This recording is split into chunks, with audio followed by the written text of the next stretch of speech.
This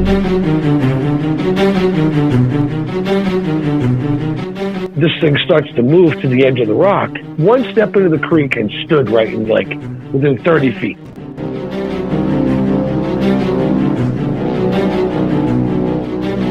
My eyes started to water. My nose started to run like somebody had hit me with pepper spray.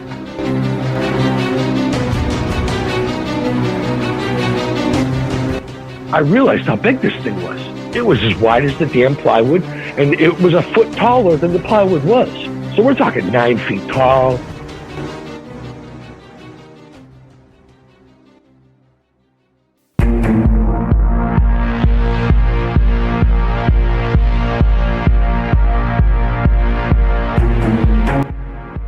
This is the Cryptid Creatures Podcast. I am Brian, and with me as always is my co-host Todd. What's going on, buddy? I'm just here getting ready for our next interview with our guest tonight. Yeah, it's going to be a good one. We got Leo coming on from Maine, talking about a couple encounters he had while in the Boy Scouts. Sounds like fun. Don't want to waste any more time of the listeners. Let's get this thing started.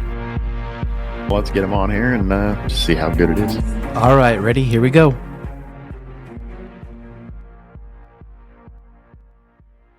Leo, welcome to the show. Thanks for coming on. Thank you for having me. I appreciate you guys asking me to come on. Yeah, thanks for taking the time. Leo, you've had a couple Bigfoot encounters, is that right? That's correct. And where did those happen? They both happened in the state of Maine.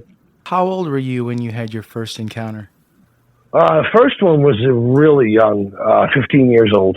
Okay. Gotcha. Second one was at the age of 23. So why don't you talk about the first one and tell us what happened, what was going on, and what went down? Absolutely. Just to give you a little background on the trip that I was on a 7-man excursion from high school. That year I excelled in my studies and was given the opportunity to go to Mount Katahdin and back to State Park. And unfortunately, all this unfolds right at the base of the mountain. We went down it's probably about a 7 or 8 hour ride. Probably took us 8-9 hours to get there. Regular school van, 6 students, 1 teacher, excellent teacher, Mr. D, from the local high school here. Unfortunately, he's retired, and I don't even know if he's with us anymore. But what a heck of a teacher. Anyway, to take on an undertaking like this was, with a single teacher, was unheard of. So it was kind of an experiment anyway. We were all given the opportunity to go, and because we were so well behaved, we were able to go. And I was asked particularly to take a 75-pound pack up the mountain and retrieve visuals with a video camera, VHS camera that I was given charge of by the school. So, this being in mind, we had to do a little extra hiking and stuff like that at school and try and work on it a little bit. Cause that's, if either you fellas been up any mountain, it's not easy going, right? Especially if you've never been up in a mountain. So I shan't bore you with the long ride. We get there and the ranger comes down, as it's a school trip, an official trip. He comes down and greets us and shows us where we're supposed to go.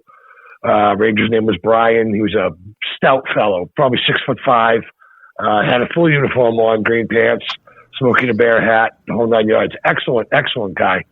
Took real good care of us while we were there. So we get into lean-tos down there. I'm trying to remember what the creek's name was. Fast Creek or Fast Running Creek, something like that. It was the main creek that comes down the front of the mountain. So we get set up in one of these lean-tos and start having our trip. The first night we made a fire, kind of made something quick for food, like hot sandwiches and soup, and went to bed.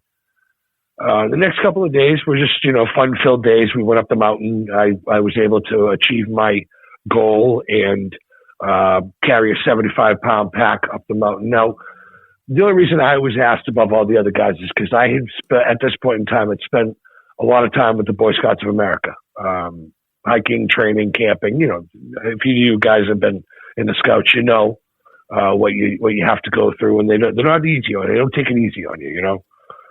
So I was able to do this through, earning the abilities and showing. Not to mention, I was given a little bit more of a leash because my father said, "Hey, listen, he's got a goal he's got to achieve for the school. Can you just, let him go and do what he's got to do, and don't try and harbor him too much. Don't try and let him go. He knows what he's doing." So I was given pretty much free reign. Up the mountain, we get up to Paloma Peak, and it's a gorgeous day. God, you could see for 100 miles. I can't tell you how nice of a day we lucked out, because I've heard horror stories about going on that mountain, but some people have been up there and it started snowing and they're in shorts and flip-flops and, just a nightmare situation. But we went up there, beautiful day. Coming down was kind of had an odd thing happen. I was about halfway down. The rest of the crew went up over the mountain, the Razor's Edge, and continued down around the back of the mountain. Because I had such a heavy load and such a young fella, I was, I went back down to bring the camera down and secure it in the van. That was the plan, basically. I'm going down the mountain, and, I'm hopping from boulder to boulder, because, these things are big, and I'm a 15-year-old kid. I'm not really a big kid, but big enough to carry 75 pounds and jump around with it on my back. Mm-hmm. And I got about halfway down, and I jumped the last two rocks, and there's a plateau. My feet hit the plateau, and I looked over, and about 65 feet away was a mountain lion, a male mountain lion. And he was fat. Boy, I'll tell you, he must have just eaten, because he turned around, took one look at me, and kind of he threw a little hiss, and over the edge he went. He must have dropped 50 feet, landed on his paws, and took off. He was a half mile away before I got to the edge. Guys, I shit you not, I scared the hell out of me. Of course, I'm carrying my survival knife and my gear, so I'm all right. I got bear spray on me and everything. So I come down. It takes me about another hour and a half to get down the bottom. I check in at the ranger station like I was told to, and the ranger said, "Okay, you want me to walk down to your lean-to?" I said, "No, I'm fine." So I get down there. I break out the gear. I kind of roll the film back. I'm seeing what we got. And it's cool, all the shots look good, they're nice and clear. So I put the camera away, go stick it in the van, job done, right? So we're waiting for the guys. It's got to be 4:30, 5 o'clock. They finally roll in. I probably hit the bottom of the mountain about 3:30. So they're about an hour and a half behind me, 2 hours maybe. And I just kind of sat around camp, got the food ready, and, we were getting ready we had the cooler all set up, and I had the fire going, and when they got back, we just started cooking our dinners. And we were supposed to take off the next day to go to the hotel. We were going to get, clean up before we went home kind of thing. Swim in the pool, sit in the jacuzzi kind of, So that afternoon, the guys, we all went off on a hike after food, came back. It got dark. We were all sitting by the fire. It got late. He says, "All right, Mr. D says, wrap it up. We're going to go early tomorrow morning and go to the hotel so we can all get showers, have a nice hot bath, get ready to go home." I said, "All right." So we all crawl into bed. About 3 o'clock that morning, I got real thirsty. So I said, "Okay." I woke up and said, "Okay, I'm gonna get up and go get myself some water." And everybody was sleeping at this point. Nobody. So I didn't disturb anybody. And we had put a tarp over the front of the lean-to because it got cold that night. That was one of the things I remember clear. The other guys were freezing their butts off because they just brought blankets because they thought it was going to be warm. But I was, Mr. D and I were prepped, and we both were, decked out for the weather. We had long johns and everything. So, and the other guys, they didn't. So they were cold. So they're kind of all huddled together, except for me and Mr. D. We're on the other side of the thing, and the 5 guys are sitting there all huddled together because they're cold. So I get up, I went down and grabbed my canteen. Being that I'd been in the Boy Scouts a long time, I inherited a lot of things, including a World War II, straight from the Philippines, U.S. canteen from my grandfather. You guys know, it was a metal canteen, got a chain on the cap so you don't lose the cap. Yep. So I take it out of the sheath. I drop the sheath on the ground because, once that thing gets wet, it's never going to dry and it stinks because, it's on your grandfather's hip through the whole war. So I walk out in the creek, I think it's Ferguson Creek or Fast Running Creek or something. But this is like a good sized creek. I'm talking 45, 50 feet at its widest, and it was a bend right where our campsite was. And on the other side of the bend was this massive boulder. And I, during the daytime, I had peeked out there and looked at it a few times. Never really walked down there to go and except to get water real quick. And somebody else got the water last time. I didn't. So I went down and just filled up my canteen or bent down to the rock. And it's cold. Canteen's got a little bit of like a mist on it, a little dampness. Slips out of my hand. So I got the cap in my fingers and it falls down to the clang, empty canteen in the middle of the night up there. I mean, with all the black bears and all the nasties, that's all I was thinking. I'm going to be bear food here.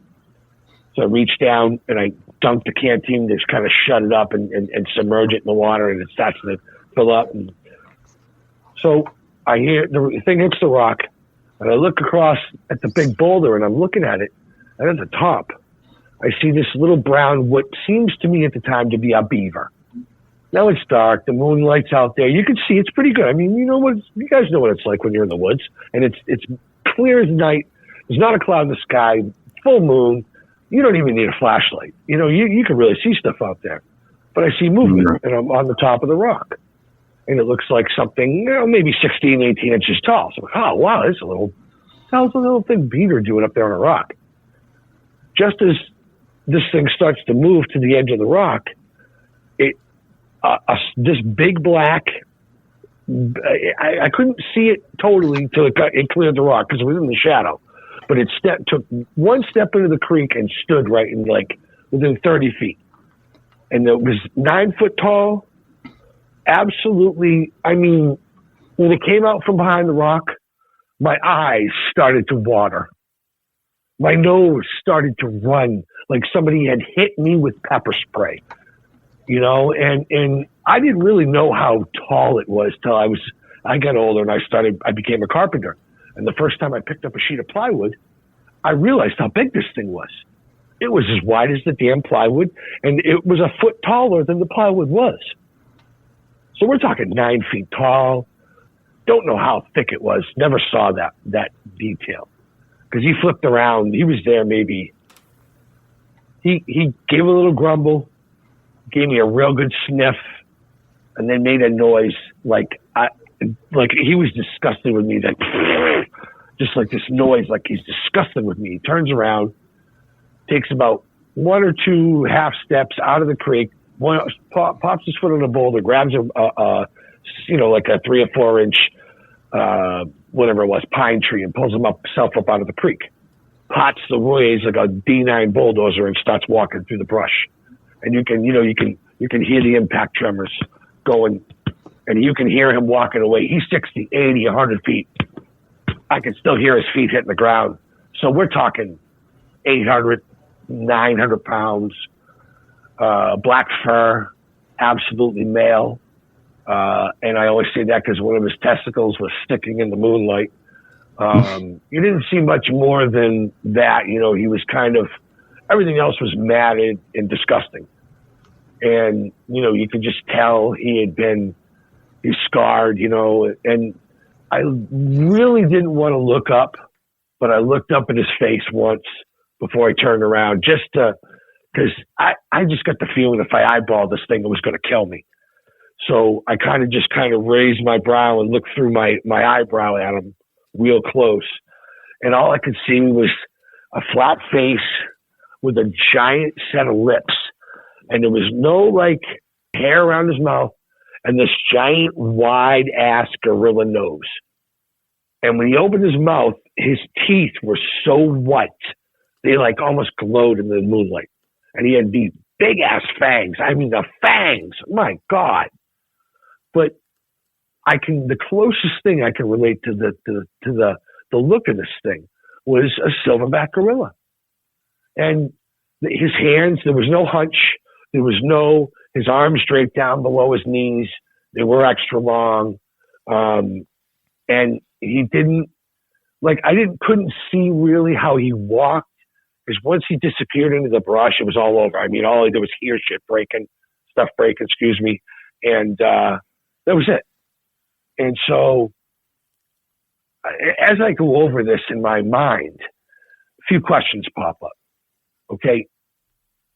Now I've seen the boogeyman. I'm mad at my parents. I'm bullshit at my mother and father because they told me there was no such thing as a boogeyman. And there is. Unfortunately, I had to see it at 15 years old. Kind of set my life off in some weird directions after that because you don't know what to do. And you, as a 15-year-old, you're not going to tell anybody you saw something like that because they'll put you in the loony bin. So anyway, like I said, going over that night in my mind, a few questions came up. What was he doing there? Why was he so close to the lean-tos? Why am I still alive?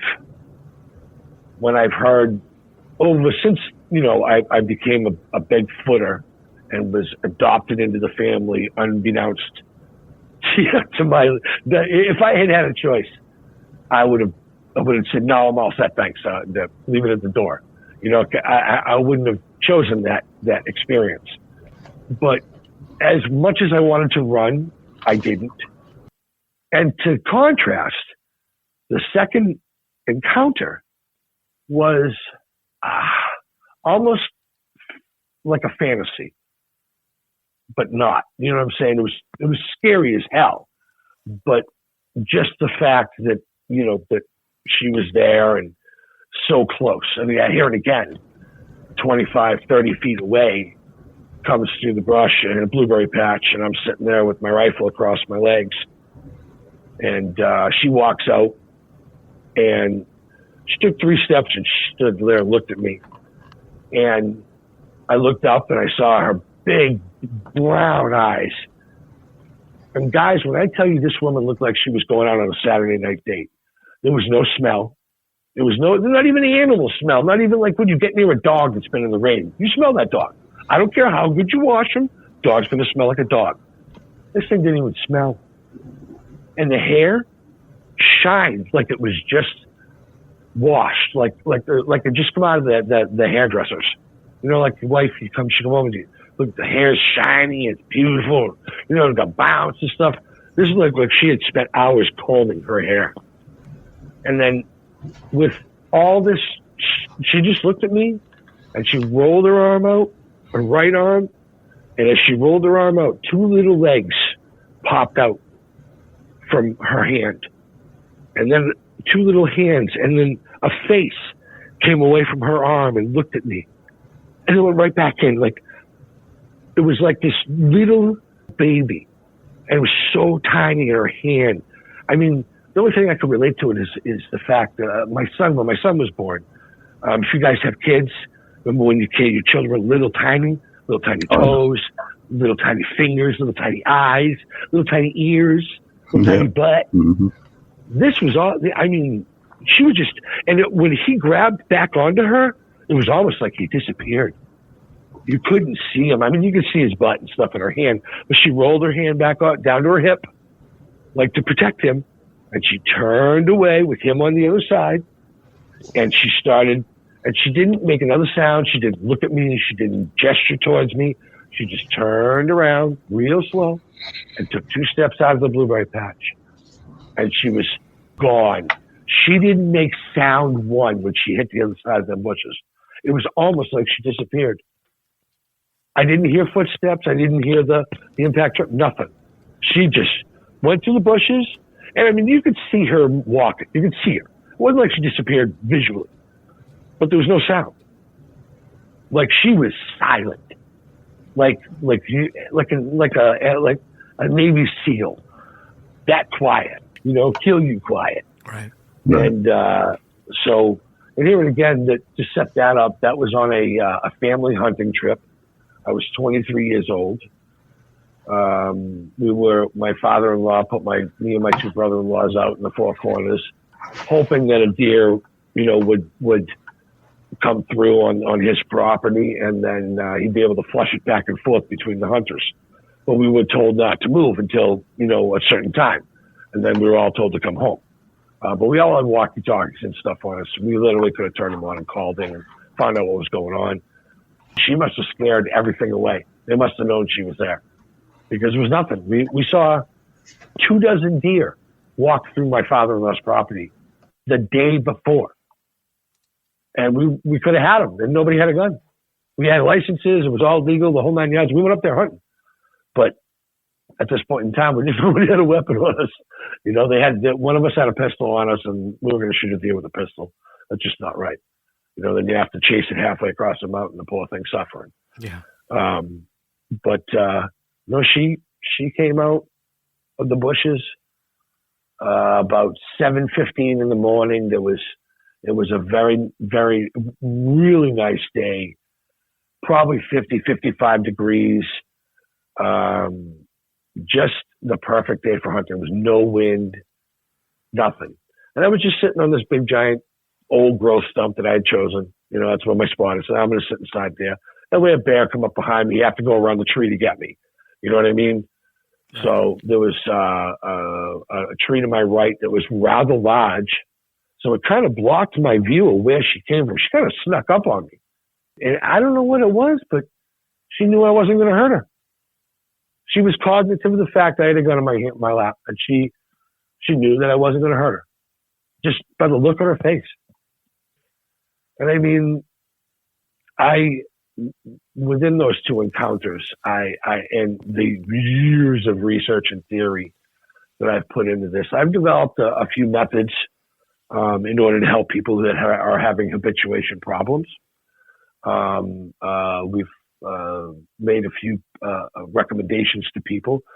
As a matter of fact, one sheriff's department where we recommended something sheriff's department, and as far as we know, it worked. We never got a word back on it, but there are methods that I believe that work very well in deterring Sasquatch from coming onto property they're not wanted on, and they're not going to hurt them. It's their non-lethal, non-violent, no sprays, no nothing. It's just using their own logistics against them. What would you guys think that a Bigfoot would be afraid of? Just off the top of your heads. Nothing. Another Bigfoot? Yeah, nothing. Okay. What if I told you they're absolutely deathly afraid of trains? I'd believe that. Yeah. No. So what you do is if you get yourself one of those trap cameras, okay? And you get the battery wire out of it, and you run the wire over to a set of train horns, and you leave the train horns above. So you run the wire up the backside of the tree, you leave the camera at the bottom, and when they walk across and they break that beam, obviously you guys know what happens. The train horn goes off. So two things happen. Number one, they think they get the notion there's a train around. You know that at that point in time, something has come through at 8 foot, and it's coming towards your house. So you also get a warning sign when these things are coming. And you know what I'm saying? They might destroy them. They might run away because they don't know. It disorients them the first time. But I guarantee you, 1 or 2 times of having that happen and you move it around so it goes off in different places, they're never coming back. Leo, back to your encounters, your first one. Do you think making that noise with the canteen when you dropped it, do you think that's what attracted that Bigfoot to come see what was going on? Absolutely. Absolutely. It was dead quiet. There wasn't even a breeze. I mean, it echoed. You know what I mean? It echoed up the canyon because there was a little canyon there. The second he stepped around the rock, I got hit with the wind hit me in the face. And I mean, literally, my nose and my eyes were running. They were burning so bad. I mean, I was felt vomitous at one point in time. And you know me, I'm a 15-year-old kid. You know, smoke cigarettes, pretty tough guy. You know what I mean? Or I thought, you know, at the time, I thought I was a tough guy. And I was pretty resilient as a child. You know, I had a real pretty strong stomach. And this was like drinking half a bottle of Jim Beam in 15 minutes and spending the rest of your night on the toilet with your face in the toilet. You guys, you know what I'm talking about. You know what I mean? Yeah. It was I was just so sick. So sick. Can you describe the smell at all? Oh, yeah, absolutely. God, it's not just one smell. No. It's a pile of smell. You get dead animals, you get feces, you get urine, you get body odor, breath. I mean, there's some, and when he opens his mouth, it's even worse. Even 30 feet away, the breath on that thing, my nose hairs were burning. I mean, my eyes. Well, when I got back up the top of the hill, I remember having a cigarette in my mouth, and I grabbed the cigarette out of my mouth with my first two fingers on my right hand, and with my palms wiped my nose and my mouth off and just threw it on the ground. And like blew snot out, did snot rockets for like 5 minutes after that, trying to get rid of the smell, and you can't. It was on my clothes. If I had known that there was evidence on my clothes that day, I wouldn't have burned them. But I took the shorts and the T-shirt that I had and I threw them in the fire because they stunk so bad. Wow. I mean, there was literally the smell gets on you when you're that close. You talked about his nose being gorilla-like. Can you explain that Yes. a little bit more? Because the encounters that I've heard, they say they're more human nose, more like a boxer's nose. But what did you see with this creature's nose? Was it pushed back like a gorilla's nose is, with the nostrils being predominant? Absolutely. It was pushed back and split, but wasn't so. There wasn't. I've made primatology a second hobby. My gorilla etiquette is that of a primatologist that's been around these things for 5 years. I've watched more footage and spent more time learning about gorillas because I believe what I saw was primate. And like I said, the nose was split, 2 cavities, double round, but there wasn't a snout. This was a face. This was a mouth, like almost human mouth. But the teeth were huge, and they were absolutely like they could brush his teeth. The teeth were so white you could see in the night, the moonlight, when he opened his mouth. They were just white. Right. And it's like, but the face itself was so primate. And we've in the Bigfoot community, we all have our theories. Pardon me, of how many species there are, and I've heard up to 7 species. But right now, I as a rock solid number, I believe there's 3. I believe there's canine, humanoid, and primate. And I think I saw the primate. Okay. That's interesting you say canine as well. Yeah. Well, I mean, you can't really denounce or dismiss evidence, even when people they're upset and they probably didn't see a dog man. They probably saw a Bigfoot and it just scared the hell out of them. Maybe the Bigfoot was deformed. Maybe it got in a fight with a bear or another Bigfoot and it bit its face and it looks deformed and it's just going to walk around like that. Well, maybe they did see a dog man. Maybe they did see, because we got werewolves, in Transylvania and all the, when we were growing up, all the monster stories. Right. And then when we got into this field, we started to hear about dogmen. Now, how can so many people, when they ask, well, when you look at the face, well, what did it look like? Oh, it looked like a dog. It looked like a wolf. You did say he had fangs as well, you noticed. Pretty predominant fangs, too. Yes, he had pronounced 2 on the corners. And if you look at any silverback, any mountain gorilla anyway, I know the growlers gorillas and the lowland gorillas, their fangs are not as pronounced, but they're more bamboo eaters than they are like mountain gorillas. They eat more roughage, more green.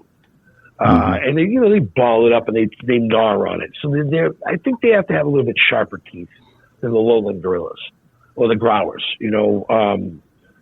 but like I said, they were very pronounced, not to the point where they would stick out of his mouth. When he closed his mouth, you couldn't see any teeth at all. There's just some certain things I'll put over my mind over and over again, trying to figure it out. And there was one thing that I did remember. He was missing a finger on his left hand. Interesting. Like he had 5 fingers or 4 fingers, and like the pinky got bit off. It looked like a stubble there. When he turned around, he swung, and the arm swung, and he got like when something big like that turns, it seems like it gets closer to you. And he took a step, and he turned around, he balanced himself, so he could back around, and took 1-2 steps out, and just before he left, his hand dragged behind him, and I looked, and the pinky finger was gone. he looked like he had spots where his fur was missing, his hair was missing. You know, like he had fought his shoulder. And the backside, I mean, there's so much hair there you couldn't even see the ass crack. But the muscles, his leg muscles, they're so bulky. Like, remember Arnold Schwarzenegger when he was lifting? Mm-hmm. Oh, yeah. Remember how his legs, this guy had muscles on top of muscles on top of muscles. Same thing with the Bigfoot. So muscular that I would never even attempt to try and fight something like this. You just don't have any choice but to run. But we all know what happens if you run from a Bigfoot. You're going to end up food. Or you're going to have Jurassic because they think you're trying to hurt. Yeah, exactly. So it's way better. You know, when we instruct somebody on how to use their gorilla etiquette, we always tell them, if Bigfoot's going to do what they call a bluff charge, he's going to come up, he's going to hit a set of brushes, or he's going to hit a set of trees, he's going to knock the tree around, he's going to make a lot of noise, and he's going to retreat. Very much like a silverback does.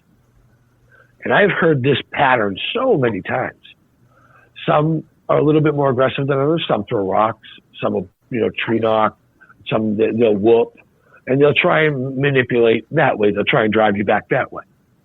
But all of us know the reason why they're doing it. Number one, they're territorial. Number two, they got family back there somewhere. And you're too close. And they want you gone. Just go away, and I'm not going to kill you, but you're going to go away. After this incident happened, did you tell anybody about it? No. I didn't start to discuss this until about 12 years ago. 10, 11. I mean, say 11 years ago. My father passed away about 10 years ago, and he was really sick.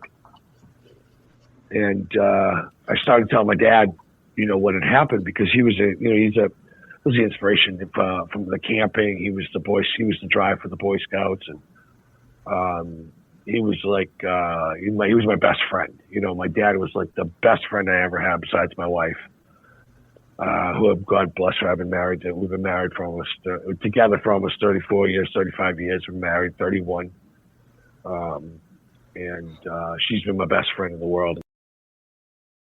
Let's talk about your second encounter. Sure. How tall do you think the female Bigfoot was? She was a good 8 foot, 8.5 foot plus, and I'm going to very well say she's probably 650 pounds. And what about her face? Can you describe that? She had the same kind of nose, primate configuration in her nose, but her fur was orange, like an orangutan's fur, like orange. Like a male orangutan when he's in heat. You guys have seen that, right? You know how orange they get. Yeah, I know what you mean. And somehow they blended in the jungle orange. She did the same thing. She was orange.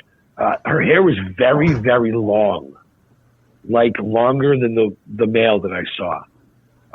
It hung off of her about a foot on both sides. Her arms, when she lifted her arms up, there was very, very long hair on her legs. It wasn't like, and it's funny because it's almost like they trim their hair around their feet, because their hair doesn't like drag around their feet. They don't like drag their hair. You don't see knots all around her. She was like combed, like somebody, like a curry comb on a horse. Somebody spent hours brushing her, and because her back of her head, everything was shiny, and like the sun was coming through the trees. It was like at this point in time, 7:15, 7:20, excuse me, and the sun's coming through the trees here, and it's just glistening off of her fur.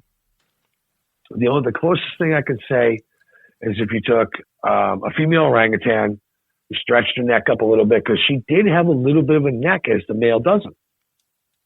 She did have about 2 inches of a neck where her head turned before she moved. And if you watch an orangutan, their head, they're one of the only primates that turns their head chimps turn their head, but chimps generally turn their body when they turn. Orangutans will turn their head both ways and then they'll move. But she moved more like an orangutan and looked as such with a very dark black face, black skin. Maybe not even black, maybe like a dark brown skin on her face. And there was no mustache underneath her nose. And her nose broke, 2 pieces, and it was round at the bottom. Very, very gorilla-ish, but with an orangutan. I mean, if I had to try and I hate to say this, if you look at the instances that they use or the examples they make of Gigantopithecus, if you see that face, with the exception of a very short hair and the less conical, Giganto had the less conical head. She had the conical top, the conical head top, and very, very thick hair on her face, around her hair, like a woman. I mean, there was no doubt she was a woman. You could see breasts and everything. It wasn't like, but you couldn't see anything else because all the fur was, you don't see the butt crack, and you see the shape of the butt, but you don't really see the split, you know what I'm saying? Yeah. And it's same in the front. You don't really see any of the characteristics of a female parts. You just see breasts, which, I mean, there's no doubt about the fact that Patty had breasts, because this one did too. Like I said, the encounter was very docile. I felt no threat whatsoever. Not anything. I didn't with the male. I felt threatened. I felt like I could get eaten here, and I'm never going to see my parents again. This girl, she just sashayed through like a woman. I mean, I can't. How women move, guys. Yeah. They float across the floor, and you're just so entranced looking at her fur and the size, and just the fact that she was there was like a big what kind of. Not again. What again? I'm thinking to myself, this can't happen again. So I'm like, what is it about me? And incidentally, guys, after I had all this stuff happen to me, all sorts of weird animal stuff happened afterwards. Weird. Like horses would come to me when I called them. And ones that, I've been working with these animals, but they didn't come to anybody else. Dogs. It's a weird thing. I don't know how you guys feel about walking through dark woods, but as long as I have a flashlight and something to push something away, I could care less. I know what's in there. But there's a lot of people that just won't walk around in the woods at night. They just won't. It's like, hey, you want to go for a walk? No, I'm not going in there. All right, I'll see you later. And I take off with a flashlight and a stick, and they don't look normal. They look like some sort of a misfit almost, because they don't look like anything that we're normal, we're used to seeing. Right. What's your opinion about Bigfoot? What do you think it is? Well, I got to be honest with you. I've heard a lot of stories about things that Bigfoot's done that are mystical. We hear about them shimmering. We hear about them disappearing in front of people's face, a glimmer, shimmer, call it what you will. Cloaking, and then you have the ominous Skinwalker Ranch sightings. You know what I mean? That stuff out there. Then you're dabbling in the paranormal. That there's nobody that understands that except for the Navajos. That they understand. They know what's going on. But as far as Bigfoot goes, I think Bigfoot's a natural creature. And I think because there's so much variation like humans. We have people that have ESP. We have people that can move things with their mind, that stand cold temperatures, hot. They're just all sorts of humans. It takes all kinds to make up the human race. Just like that, I think Bigfoot has the same makeup, the same chances of. If you walk into the woods and you do have a Bigfoot encounter, which is going to be rare, very rare. If you do, the chances of you meeting a Bigfoot that is either habituated to humans, number one, tolerates humans, number two, and not going to eat you is a 50-50 shot. That you get a family Bigfoot or a family-oriented Bigfoot just trying to protect his family, doesn't want to hurt anybody, but he's going to drive you away just to be key. He feels better when you're further away. Paranormal, prove it to me. Show me something. I'm not going to tell anybody that they're wrong because, number one, I wasn't there. And any good researcher knows you don't tell somebody what they saw. You let them tell you what they saw. And then, unfortunately, we have to go with the folks that are just trying to get attention. And they don't yet quite know the kind of attention they're going to draw with this kind of bullshit that they're spewing. Pardon my French again. But for lack of a better term, when you have somebody, because I've had plenty of people call me up and say, hey, Leo, listen, I got this problem. And they start to tell me about the problem. And they can't tell you, how long it's been going on or have you actually ever seen anything? And no, I haven't really ever seen anything, but I hear noises all the time. And I'm like, so why are you on the phone with me trying to get my help, elicit my help for, you didn't see anything. So you don't even know what you're looking at. So you got to go back and you got to get some sort of photographic evidence, get your video camera out there, get a game camera, go stick it on the corner of your property. Try and catch some images of what's bothering your cattle. I bet you anything it's a mountain lion or a bear or maybe some wolves. I said, you've got to rule out the things that are there first before you can just jump to conclusion and say, hey, it was a Bigfoot. Right.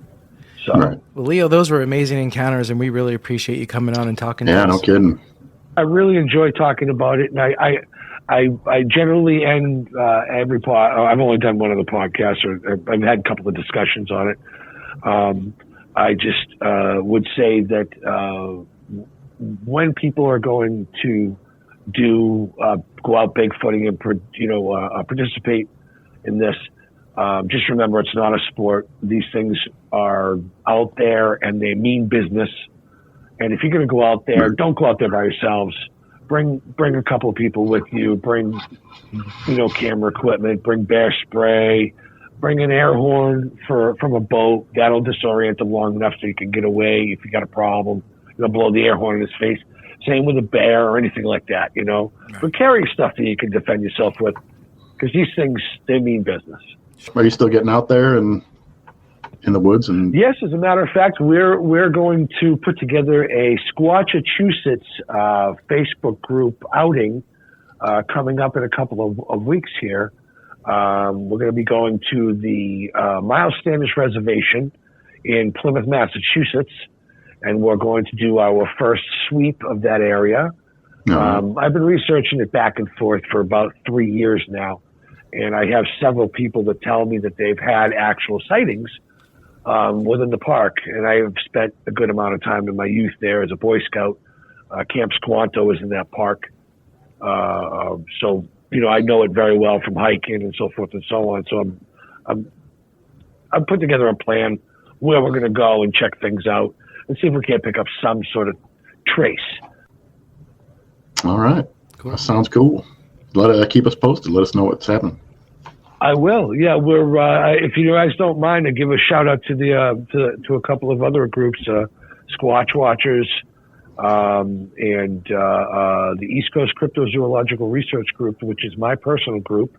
I also have 1-800-BIGFOOT as a personal research group on Facebook as well. A couple of other groups, they have big numbers, but we're working on it, and we have people that are writing books.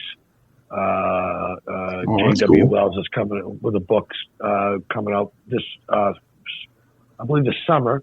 So we're helping him with images on that one. And Les Stroud is a member of Squatch Watchers, and I'm also Facebook friends with Les too. Okay. He's an excellent Very survivalist. Cool. Yeah. We used to, as a matter of fact, I know I used to be friends with Dr. John Bindernagel. God rest his soul. I miss him. I miss him. He was one of the greatest primatologists in the field, pushing the Bigfoot topic, along with Dr. Jeffrey Meldrum.